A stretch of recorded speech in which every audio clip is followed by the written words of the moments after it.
não dar atenção aos processos de recrutamento é um grande desafio para muitos empresários. Olá, o meu nome é Mariana Arguello Lima, eu sou coach empresarial e há alguns anos que acompanho empresários na aceleração dos resultados das suas empresas, ao mesmo tempo que fazemos aqui o caminho de os tornar com uma vida mais plena, mais cheia e, acima de tudo, mais feliz.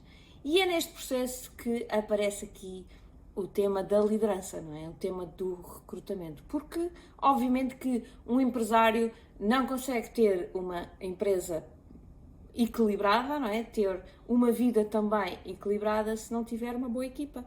Porque um empresário tem que aprender a fazer a sua parte, mas também a delegar nos outros aquilo que pode ser delegado, desde que de uma forma economicamente sustentável, não é? Para a sua própria empresa. Mas tendo esta sustentabilidade na empresa, é crítico ter as pessoas certas na empresa. Mas para isso, na minha opinião, é preciso fazer um processo de recrutamento. Mas um processo de recrutamento à séria. Não é um processo daqueles do eu tenho um amigo que tem um amigo, conhece um primo que por acaso está desempregado, olha, manda ouvir, que a gente experimenta e depois logo se vê.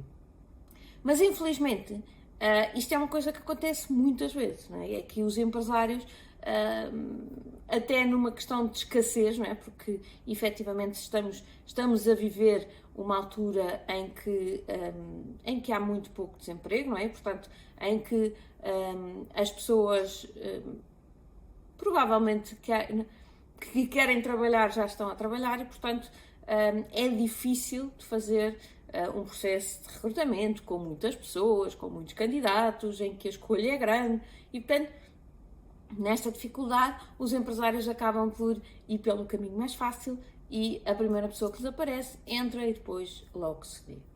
Qual é o problema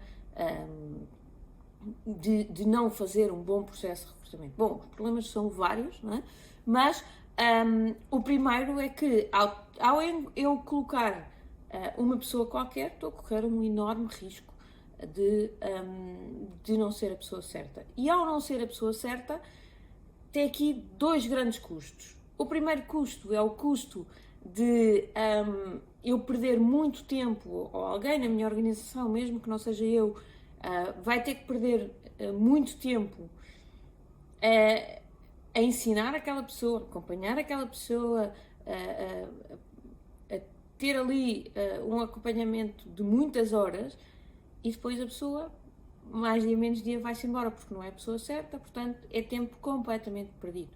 O segundo, e que na minha opinião é ainda pior, é que o facto de eu ter uma pessoa que pode não ser a correta e não estar alinhado com a cultura da minha empresa, pode efetivamente ter aqui uma influência negativa sobre o grupo e quando eu dou por isso já é tarde demais e já é a velha situação da maçã podre num cesto de fruta rapidamente passa aquele ponto de podridão ao resto da fruta. Portanto, o facto de eu colocar uma pessoa que possa eventualmente não estar alinhada com a cultura da empresa, não ter a maneira de pensar que eu quero na minha empresa, pode, pelo menos durante um longo período, ter, mesmo após esta pessoa sair, pode ter ali consequências que ficam.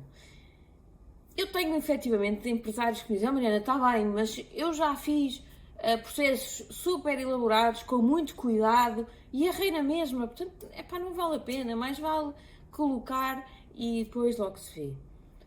É uma forma de pensar que eu compreendo, mas que de todo não concordo com esta ideia, porque realmente, se mesmo quando nós temos os cuidados todos, seguimos o processo todo de fio a pavio, o resultado nem sempre é o melhor.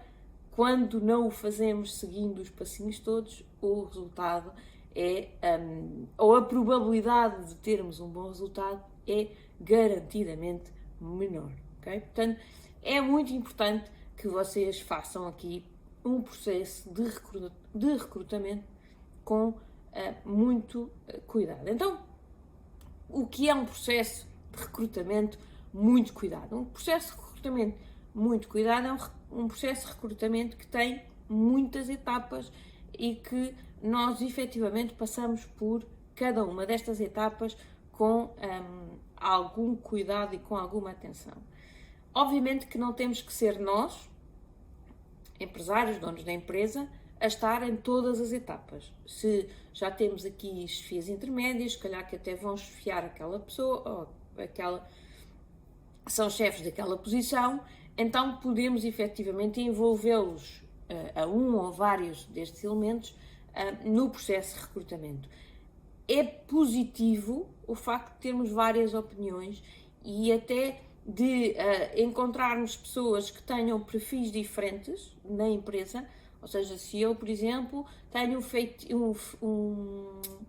sou uma pessoa muito minuciosa, com muita atenção a pormenor, com muito olho no detalhe, se calhar posso convidar para o processo de recrutamento outra pessoa da mesma empresa com um perfil, sei lá, mais extrovertido, mais de comunicação, mais de festa, e se calhar outra pessoa com um perfil mais de comando, mais de objetivos, muito orientada a conseguir resultados. Portanto, tentar encontrar aqui 2, 3 perfis diferentes, porque nas entrevistas e na comunicação vamos estar atentos a coisas diferentes.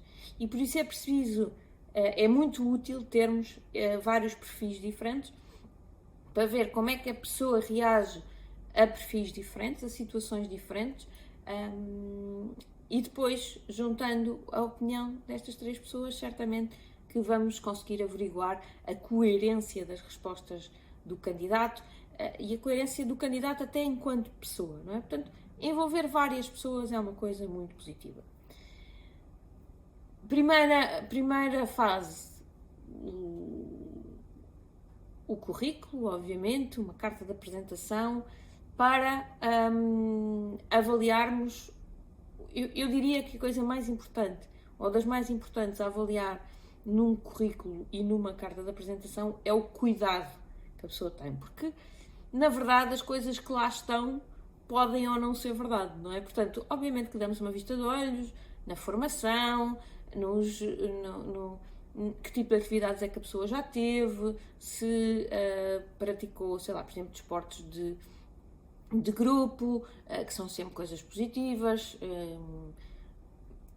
Uma das coisas que eu normalmente vejo é se realmente foi atleta, porque normalmente os atletas têm uma mentalidade mais orientada a resultados. Enfim, os sítios por onde passou, se foram empresas boas, se o sítio onde estudou foram faculdades boas, se teve bons resultados. Obviamente todas estas coisas são bastante indicativas. E sobre o currículo podemos logo fazer aqui uma boa triagem, mas eu diria que a coisa mais importante é mesmo o cuidado que a pessoa tem no currículo que apresenta e na carta de apresentação, a forma como a coisa está elaborada.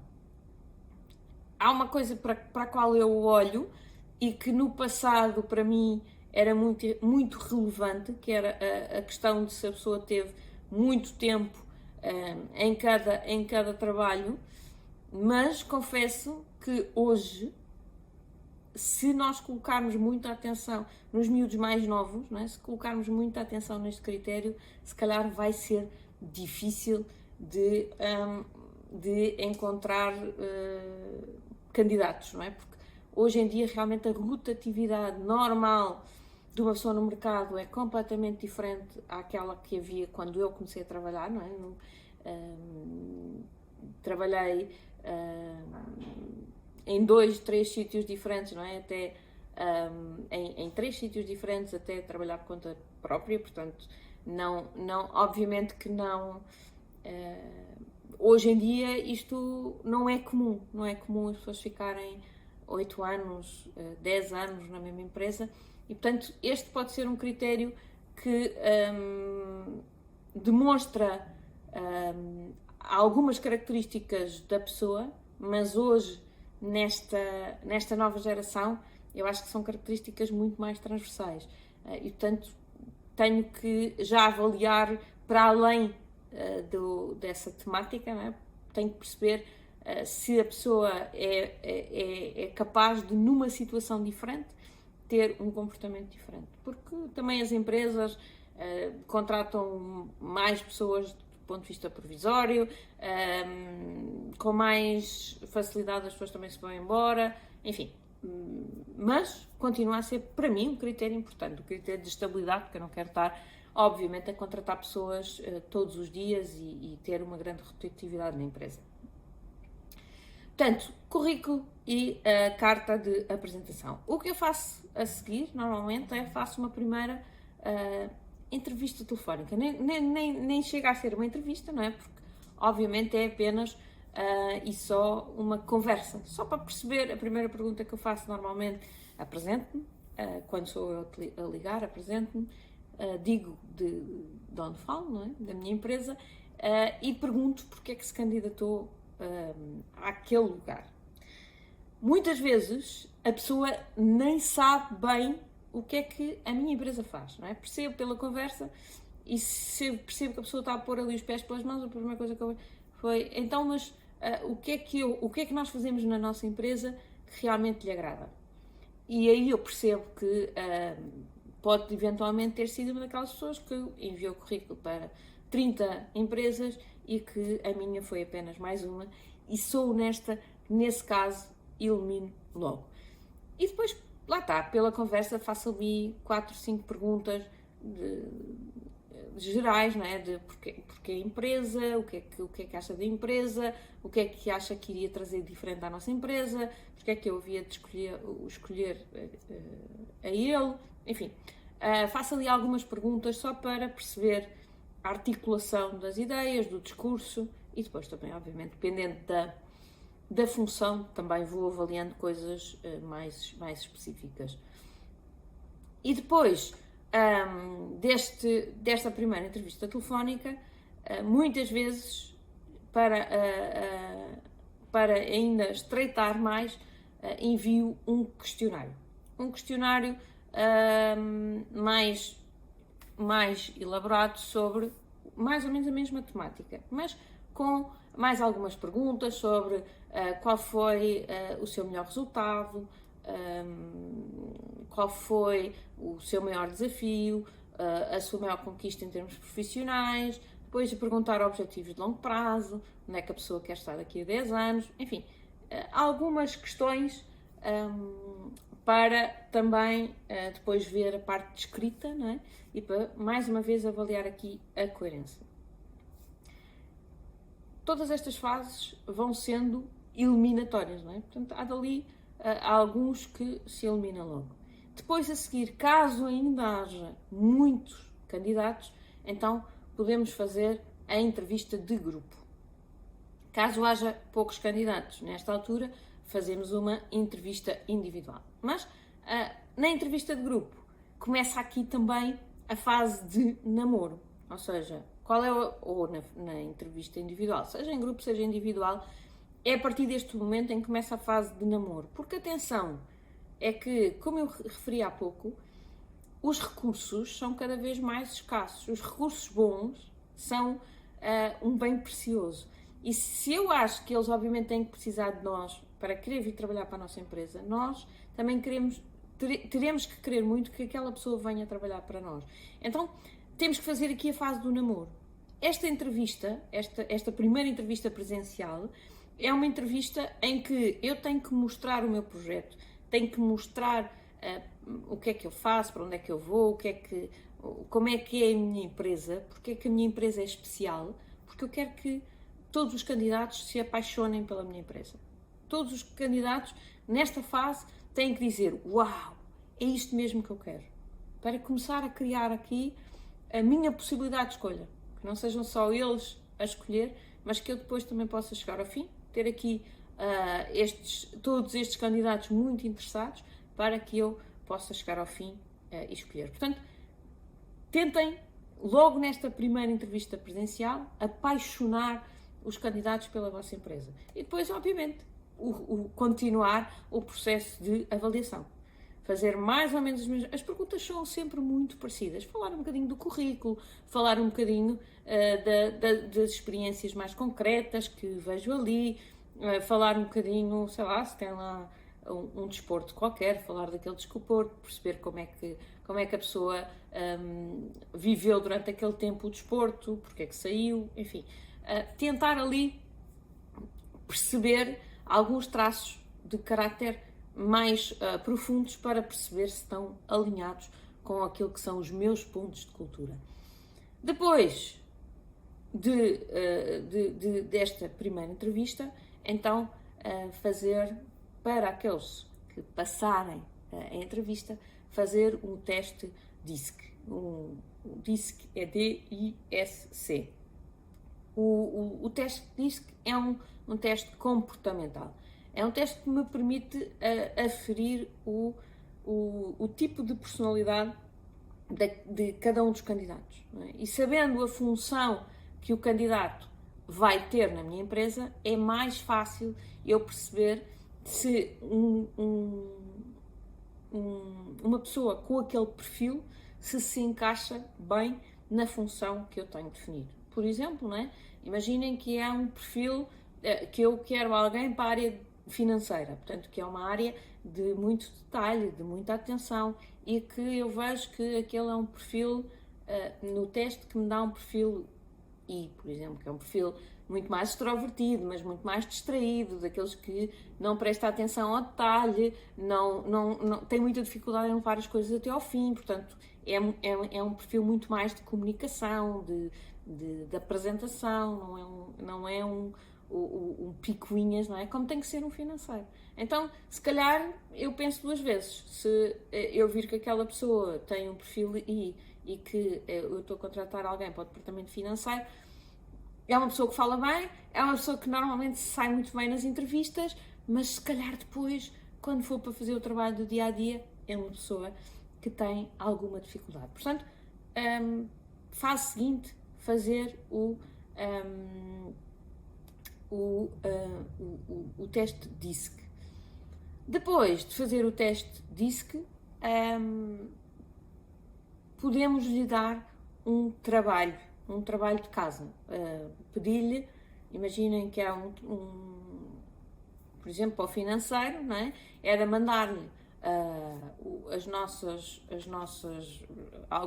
alguns dados financeiros da empresa e pedir-lhe, olha, agora faz-me um relatório sobre aquilo que achas sobre a empresa, ou sobre algumas ações que a empresa pudesse ter, ou sei lá, qualquer coisa que o obrigasse a olhar e a pôr ali em prática os conhecimentos, para avaliarmos também do ponto de vista técnico se aquela pessoa está apta ou não está apta. Eu confesso que os conhecimentos técnicos, para mim, são menos importantes que os conhecimentos,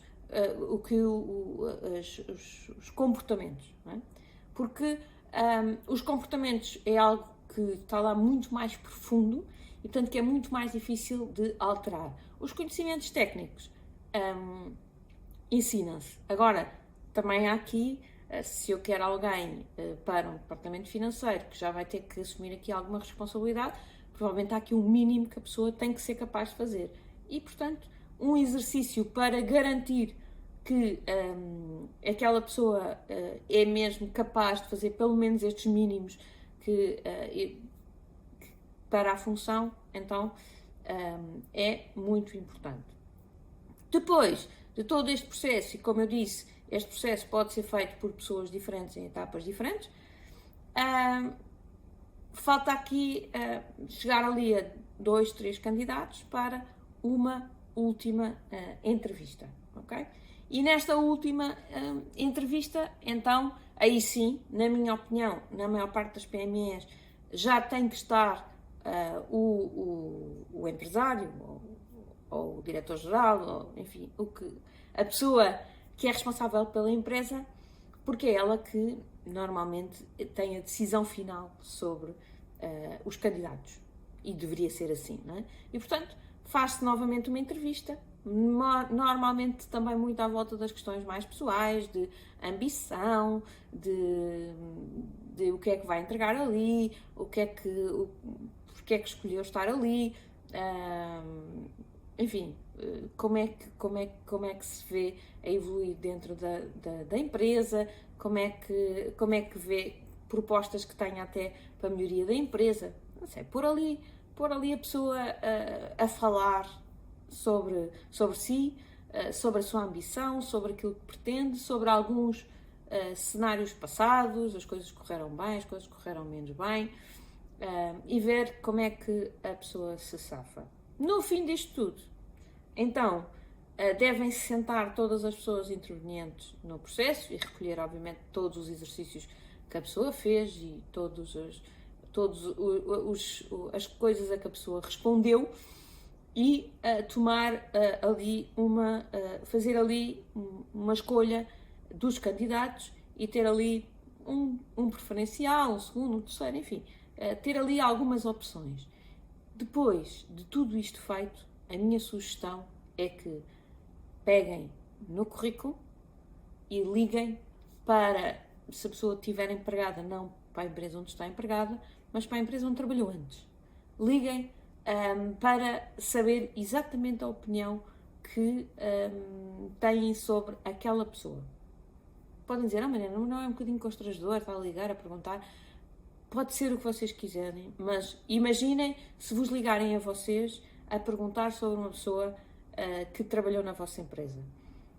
Se vocês tiverem muito boa opinião, vão certamente ajudar e dizer muito bem. Se não tiverem, de certeza que, não vou dizer que vão dizer mal, mas provavelmente vão dizer coisas que nas entrelinhas vão passar realmente a imagem de que a pessoa não é a melhor pessoa do mundo para trabalhar. E vão pensar mal da pessoa que está a ligar? Não. Vão dizer, uau, este é um empresário cuidado, não é? É um empresário que está a ter cuidado no recrutamento. Bom empresário este. Portanto, se vocês pensam isto, provavelmente a pessoa para quem vocês vão ligar vai pensar a mesma coisa e vai-vos ajudar a fazer um melhor recrutamento. Eu posso vos dizer que já o fiz no passado e já fizeram comigo, já me ligaram a perguntar por uma pessoa por quem eu realmente tinha muitas reticências e, obviamente, não disse mal de ninguém, mas tenho a certeza que a pessoa ficou com a pulga atrás da orelha do lado de lá. E eu fiquei com muito boa impressão daquela empresa. Pensei, uau, aqui está uma empresa que está a cuidar dos seus recrutamentos e a ter muito cuidado com a pessoa que está a recrutar. Por isso, para que não sejam apanhados na curva, tenham este cuidado. Podem dizer, Mariana, mas isso demora imenso tempo. Certo, são processos que demoram tempo, mas eu acho que todos os minutos que vocês investirem nestes processos de recrutamento podem ser horas e horas e horas que vocês vão ganhar mais lá à frente com o facto de terem encontrado uma pessoa que realmente tem os vossos valores, que realmente preenche a função que vocês precisam e que até no processo todo de recrutamento que já ganhou algum alinhamento convosco e já está envolvida no vosso projeto. Portanto, é um tempo muito bem investido que eu tenho a certeza que vos vai ser muito útil. Portanto, espero que a partir de hoje os vossos processos de recrutamento sejam um bocadinho diferentes, que consigam encontrar mais facilmente as pessoas certas. Certamente também vão falhar algumas vezes, mas que isso não seja uma razão para deixarem de fazer um processo ainda mais cuidado. Então, fico por aqui. Vocês vejam todas as quartas-feiras às 18h30. Estarei aqui com um conteúdo novo e qualquer coisa que precisem de nós, já sabem, vão ao nosso site, mandem-nos um e-mail, fiquem aqui connosco, sigam-nos em todos os nossos canais, porque nós estamos aqui para vos servir da melhor forma. Eu fico por aqui, mas voltarei para a próxima semana. Até já!